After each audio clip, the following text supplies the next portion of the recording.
morning, brothers and sisters. So, magbasa na po ako dito sa Liahona.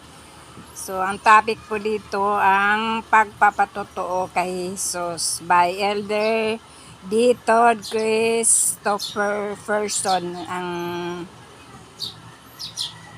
sabi niya dito, inikaya tayo ni Pangulong Russell M. Nelson na isipin ang kahariang celestial o yung kaharian ng Diyos.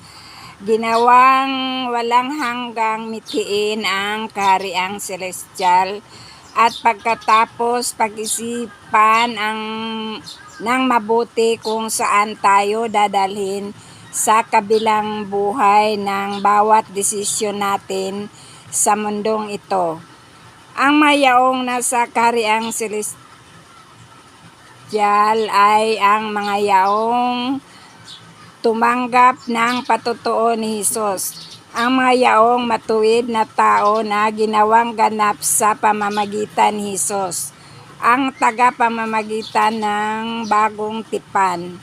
Ang mga nananahan sa pangalawang terrestrial ay inilarawan bilang pawang mabubuti kabilang ang mararangal na tao sa lupa na nabulag ng panlilinlang ng mga tao.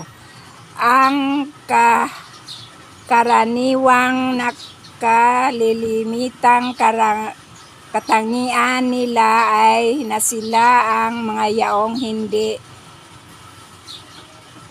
matatag sa patotoo kay Jesus. Hindi katulad nyon ang mga yaong nasa mas mababang kahariang celestial ay ang mga yaong hindi tumanggap ng ebanghelyo ni Jesucristo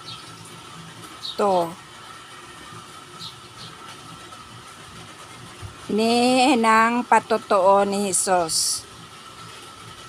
Pansinin na ang tumutukoy na katangian para sa mga nananahan sa bawat kaharian ay kung paano sila nauugnay sa pagpapatotoo kay Jesus. Mula sa una, buong pusong devotion hanggang sa pangalawa, pagiging hindi matatag hanggang sa pangatlo, tahasang pagtanggi sa bawat reaksyon ng tao, nakasalalay ang kanyang walang hanggang hinaharap.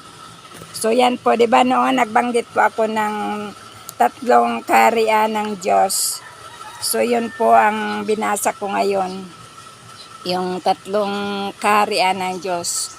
Yung mga tao na ang kanilang pagpapatotoo kay Jesus ay sila po yung mga matatag sa buhay.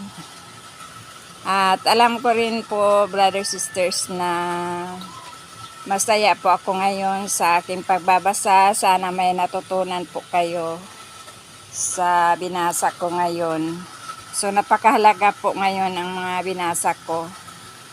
So ito po yung mga natutunan ko po ngayon sa oras na ito. At bye-bye. I love you all.